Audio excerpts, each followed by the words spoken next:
안녕하세요, 제인테크 리뷰의 개사장입니다.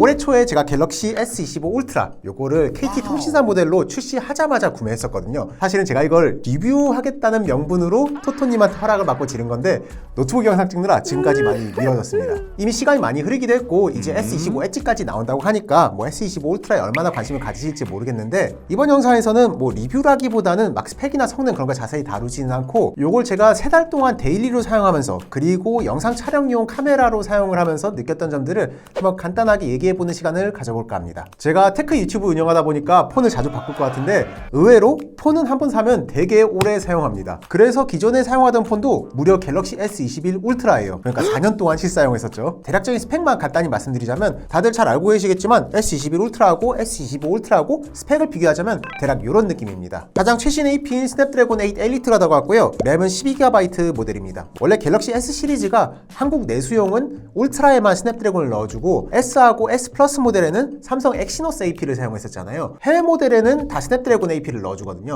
그래서 내수용 갤럭시 S 시리즈만 차별을 하냐 뭐 이런 소리가 있긴 했는데 올해에는 S25, S25 플러스, S25 울트라 모두 다 최신 스냅드래곤 8 엘리트를 사용했습니다. 뭐 이건 반가운 소식이긴 한데 삼성이 소비자를 엄청 생각해줘서 그런 건 아니고요. 요즘 삼성 파운드리가 엑시노스 수율이 너무 떨어져가지고 S25하고 S25 플러스에조차도 사용을 하지 못했던 거거든요. 그러니까 어쩔 수 없이 모두 다 퀄컴 칩을 사용했다고 생각하시면 될 것 같습니다. 색상은 기본적으로 4가지가 있고요. 삼성닷컴에 전용 색상 추가로 3가지를 더 구매할 수 있거든요. 제가 구매할 때는 KT통신사 예판이라서 기본 색상만 선택이 가능했고요. 아무리 봐도 죄다 칙칙한 색깔밖에 없어서 그나마 무난해 보이는 티타늄 그레이를 선택했습니다. 만약에 KT 예판 때 삼성닷컴에 있는 전용 색상을 선택 가능했다면 아마 제이드 그린을 선택했을 것 같습니다. 디자인은 뭐 보시다시피 그냥 적당히 깔끔하고 얌전하죠. 그런데 개인적으로 요 S24는 요 테두리, 요 코너가 엄청 각졌었거든요. 저도 작년에 S24 울트라를 살까 말까 구매 직전까지 고민을 하다가 매장에서 만져보니까 그립감이 너무 별로더라고요. 그래서 그것 때문에 포기를 했었습니다. 그런데 올해 모델은 구석이 약간 동글동글해져가지고 훨씬 더 그립감이 좋아지기도 했고 요 사이드 베젤도 되게 미세하지만 조금은 줄었다고 하더라고요. 어찌됐건 이렇게 흉기 같아 보이진 않아서 개인적으로 만족도는 더 높습니다. 무게는 제가 기억하기로 이게 공식 스펙 시트상 218g이었거든요. 217.3g 나오니까 뭐 거의 비슷하다고 볼 수 있겠죠. 요 정도면 여기 6.9인치 대화면 폰치고는 나쁘지 않은 무게라고 할 수 있겠죠. 요 밑에 있는 포트 부위는 뭐 전반적으로 무난하긴 한데 개인적으로 여기는 유심 트레이하고 여기는 스피커하고 S펜은 위치를 바꿔주면 좋겠다라는 생각을 자주 하게 되더라고요. 요 스피커가 음질 자체는 좋은데 요걸 가로 모드로 이렇게 파지하게 되면은 손바닥에 막히는 경우가 조금 있더라고요. 그래서 그것 때문에라도 위치를 조금 변경해줬으면 좋겠다 뭐 이런 생각이고요. 그런 것 때문에라도 요 스피커 위치를 조금 요 위에다 달아줬으면 좋지 않았을까 뭐 이런 생각이고요. 디스플레이는 삼성이 자랑하는 다이나믹 아몰레드 2X 120Hz 주사율에 피크 밝기도 최대 2600니트까지 올라가는 되게 낭낭하게 좋은 디스플레이입니다. 작년 모델에 비해서 저반사 처리가 강화됐다는 게 특징이고 고릴라 글래스 아머 2를 사용해서 내구성이 더 좋아졌다고 하거든요. 내구성에 대해서는 제가 이걸 3개월 동안 필름 없이 메인폰으로 매일매일 사용했었거든요. 그런데 뭐 지금 디스플레이는 크게 문제는 없어 보이긴 합니다. 반사는 S21 울트라하고 비교하면 대략 이 정도고요. 딱 눈으로 보기에도 차이가 제법 많이 나는 것 같죠. 제가 원래는 이걸 구매하자마자 필름을 붙이려고 했거든요. 그런데 이걸 리뷰하고 나서 붙여야지 라고 계속 미루다가 그게 3달이 돼버린 것 뿐입니다. 하여튼 이제 드디어 리뷰를 하게 됐으니까 필름을 붙일 수 있게 됐죠. 그래서 이번에 기왕 붙이는 거 디스플레이하고 후면 필름 모두 다 붙일 예정입니다. 사용하게 될 필름은 제가 요즘 애용하고 있는 좀비 베리어 제품으로 준비했고요. 제가 원래부터도 좀비 베리어 필름을 뭐 다른 태블릿이나 스마트폰에도 쓰고 있었거든요. 그래서 이건 자신있게 추천할 수 있는 제품입니다. 물론 여기 삼성 순정 AR 필름도 있긴 하죠. 근데 이게 가격이 조금 더 비싼 편이긴 합니다. 먼저 부담이 조금 더 적은 후면 필름부터 시작하도록 할게요. 좀비 베리어 필름들이 다 좋은데 이게 재단 자체가 엄청 정교하게 돼 있거든요. 그러다 보니까 이런 점 때문에 약간 부착 난이도가 있긴 한데 붙이고 나면 뭐 일체감만큼은 좀비 베리어 필름만큼 좋은 거는 거의 보지 못했던 것 같아요. 확실히 이게 후면 필름 붙이고 나니까 생폰 상태에서도 되게 그립감이 좋아져요.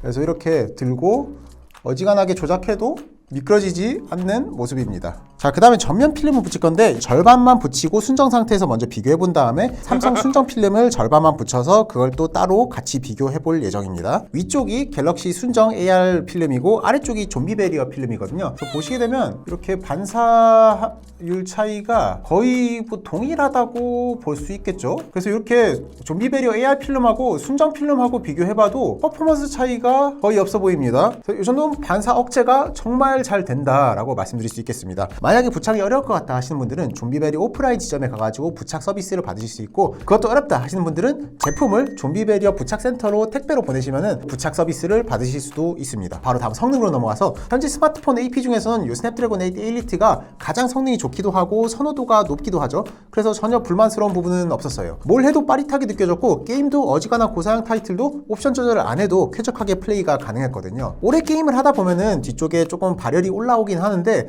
생각만큼 그렇게 뜨거워지진 않아요. 그래서 어지간해서 이거 손에 쥐고 게임을 하더라도 크게 불편함을 느끼지는 않으실 거예요. 제가 요즘 마비노기 모바일을 플레이하고 있거든요. 근데 파티원 스킬 효과를 켜둔 상태에서 최상위 레이드나 던전을 도는데 전혀 문제가 없었습니다. 그리고 AI 성능도 많이 빨라진 느낌이거든요. 대부분의 AI 작업이 구글 제미나이 기반 클라우드 컴퓨팅이긴 한데, 삼성 노트의 녹음 내용 요약해주는 거나 사진에서 AI 지우개 기능, 뭐 이런 거는 로컬 NPU로 작업을 하게 되잖아요. 제가 S21 울트라에서 넘어 몸이라 가지고 뭘 해도 빠르게 느껴지긴 하겠지만, 다른 사용자들 말 들어보면은 S24 울트라하고 비교를 해도 이런 AI 작업 성능에 제법 차이가 있다라고 합니다. 지금 간단히 보여드리자면, 사진에서 AI 지우개 기능 쓰는 거 이렇게 빠르게 처리되는 게 보이시죠? 자, 그러면 갤럭시 S25 울트라를 제가 구매한 이유, 그리고 토토님을 설득할 수 있었던 명분에 대해서 말씀드려 보겠습니다. 바로 이 카메라에 대해서인데요. 카메라는 스펙만 놓고 보자면 S24 울트라하고 거의 비슷하긴 해요. 200메가픽셀 메인 카메라에 10메가픽셀 3배 줌, 50메가픽셀 5배 줌, 요거는 동일하고요. 초광각 카메라만 12메가픽셀에서 50메가픽셀로 업그레이드가 됐어요.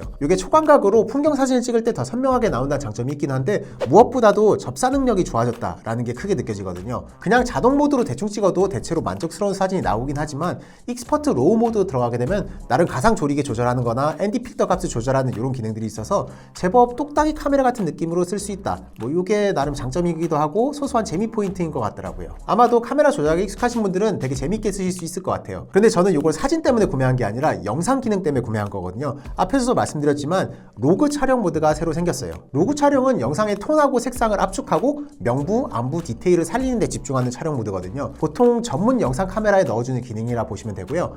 아이폰도 로그 기능을 넣어주기 시작하면서 막 아이폰으로 뮤직비디오 찍을 수 있다, 영화도 찍을 수 있다, 이런 식으로 홍보를 많이 했잖아요. 유튜브 영상을 찍다 보면 가끔 빠르게 인서트 샷을 따야 되는 상황도 있고, 세로 영상 찍을 때 특히 일반적인 미러리스 카메라는 아무래도 조작이 조금 불편할 수밖에 없으니까 카메라 성능이 좋은 폰으로 한번 해결해보자, 뭐 이 생각을 하고 구매를 하게 된 거긴 합니다. 일단 200메가픽셀 메인 카메라 환상 화각인 24mm 기준으로 미러리스하고 찍은 샷하고 비교하면 대략 이런 느낌이고요. 10메가픽셀 3배 줌 망원 카메라 환상 화각인 67mm 기준 미러리스하고 찍은 샷하고 비교하면 대략 이렇습니다. 얼핏 보기엔 차이가 안 나는 것 같긴 한데, 이걸 좀 확대해서 보거나 디테일이 필요한 장면들을 보시면은 아무래도 차이가 약간 있다는 거는 확실히 느낄 수 있긴 하거든요. 그런데 이렇게 로그로 찍으면은 물 빠진 색감으로 다 찍히는데 이 색을 어떻게 살리냐? 이걸 수동으로 감마 커브하고 채도 조절을 하면서 살려내는 것도 가능하지만, 로그 촬영본의 색감을 일반적인 느낌으로 다시 살려주는 모든 프리셋이 저장되어 있는 럿이라는 걸 사용하게 되거든요. 삼성도 갤럭시 스마트폰으로 찍은 로그 촬영을 일반 색감으로 살려주는 럿을 공식 홈페이지에서 다운로드할 수 있게 제공을 해줍니다. 이 럿을 입혀주게 되면 정상적인 색감으로 보이는 것 같은데,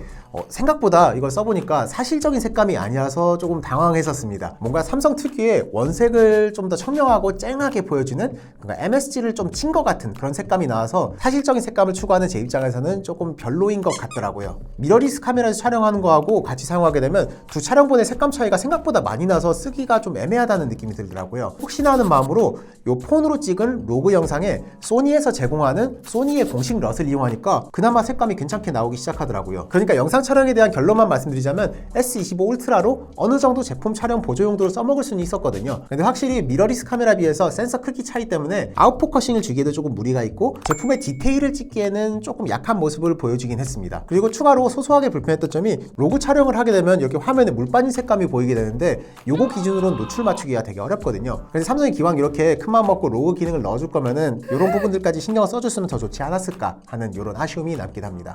그리고 아까 제가 요 후면 필름을 붙인 이유, 요게 그냥 폰을 생폰으로 쓰기 위해서거든요. 제가 나름 요거를 제대로 써먹으려고 이렇게 케이지에다가 넣어가지고 촬영을 하는 경우가 많거든요. 근데 요걸 케이지에 넣을 때마다 요 폰 케이스에서 막 꺼내고 다시 넣고 하는 게 너무 불편한 거예요. 그래서 그냥 평소에 생폰으로 쓰다가 촬영할 때 이렇게 딱 넣어가지고 촬영하고, 촬영 끝나면 뭐 케이지 상태로 그대로 두거나 아니면은 그냥 케이지에서 그냥 꺼내서 생폰으로 쓰기 위해서 그나마 후면 보호가 되는 후면 보호 필름을 사용하게 된 거긴 합니다. 요 CPA 필터나 요 ND 필터, 그리고 요 손잡이 뭐 어떻게 활용하는지 보여드리려면 요건 영상이 너무 길어질 것 같으니까, 뭐 혹시 궁금하신 분 계시면은 요건 댓글로 남겨주시면 다음에 요런 걸 어떻게 활용 활용하는지 영상을 남겨드릴 테니까 뭐 의견 많이 남겨주시면 감사하겠고요. 아무래도 제가 이걸 카메라 때문에 구매한 기기라서 카메라 설명 좀 길게 한 것 같은데, 여기에서 이번 갤럭시 S25 울트라의 특징을 조금 엿볼 수 있다고 생각하거든요. 먼저 갤럭시 울트라 시리즈의 정체성이 뭘까라고 생각을 해보면, 제 생각에는 현 세대 가장 최신 기술을 다 압축해서 하나의 폰에 우겨 넣어주는 플래그십이라 생각하거든요. 갤럭시 노트 시절에는 이런 철학이 정확히 드러났었던 것 같아요. 신기한 기능들을 죄다 때려 박아 넣어주는 게 이 갤럭시 노트 시리즈의 감성이었었잖아요. 이번 갤럭시 S25 울트라는 일반 사용자 입장에서 보게 되면 특별히 못한 곳 없고 두루 완성도가 높은 좋은 제품이 맞습니다. 근데 로그 촬영 기능을 도입하는 것만 하더라도 아이폰이나 샤오미보다도 더 느리게 도입을 했고, 더 느리게 도입을 했는데도 약간 좀 최소치만 맞춰주는 그런 느낌이 있긴 하거든요. 그러니까 사용자들이 넣어달래서 넣어주긴 했는데, 실제로 이 기능을 원하는 사용자들이 어떻게 해야 조금 더 혁신적인 기능이나 편의성을 넣어줄까, 이런 거에 대한 고민이 조금 덜 된 느낌이긴 해요. 그리고 되게 사소한 거긴 한데, 여기는 S펜도 블루투스 기능이 이번에 빠졌거든요. 물론 이 S펜의 블루투스 기능을 활용하는 분들이 되게 적기는 했을 거예요. 그래도 이런 온갖 신기한 기능들을 다 넣어주는 게 바로 S 울트라 시리즈의 정체성이 아니었나 하는 조금 아쉬움이 있긴 하고요. AI 기능도 정말 좋아지긴 했는데, 실상 파헤쳐보면 이게 삼성 자체 개발한 기능보다는 거의 다 구글 제미나이 기반이긴 하거든요. 그러면 이게 구글 제미나이가 들어간 다른 폰에서도 충분히 볼 수 있는 기능들이니까 뭐 갤럭시 S25 울트라의 특징이라고 보기는 어렵겠죠. 그러니까 전반적으로 뭔가 혁신을 위한 열정이 조금 덜 보인다? 그리고 안전한 물건을 만들겠다, 이런 느낌이 약간 있긴 하거든요. 뭐 이걸 또 거꾸로 말하자면은 하드웨어 마니아가 아닌 그냥 일반 사용자 입장에서는 되게 무난하게 잘 쓸 수 있는 폰이라는 소리이기도 하겠죠. 저도 현 시점에서 국내 환경에서 쓰기 편하고 카메라 좋고 크게 못한 것 없는 폰을 원하신다? 그러면은 갤럭시 S25 울트라를 추천하게 될 것 같기는 해요. 그러니까 갤럭시 S 울트라 시리즈로 도전적인 걸 하기 힘들다면 좀 파생형 모델을 만들어 보는 것도 괜찮지 않을까 하는 생각이긴 했습니다. 이번 영상은 리뷰라기보다는 제가 주저리 떠드는 그런 내용들이 대부분이긴 했을 건데요. 어찌됐건 영상 여기까지 봐주셨다면 정말 감사드리고요. 다음에 더 재밌는 영상으로 찾아뵙도록 하겠습니다. 잘 봐요. 근데 정작 기대하고 있었던 로그 촬영이 나쁜 거는 아닌데 기대만큼은 아니어가지고, 이럴 거면 그냥 샤오미 울트라를 살 걸 하는 생각도 조금 들긴 하네요.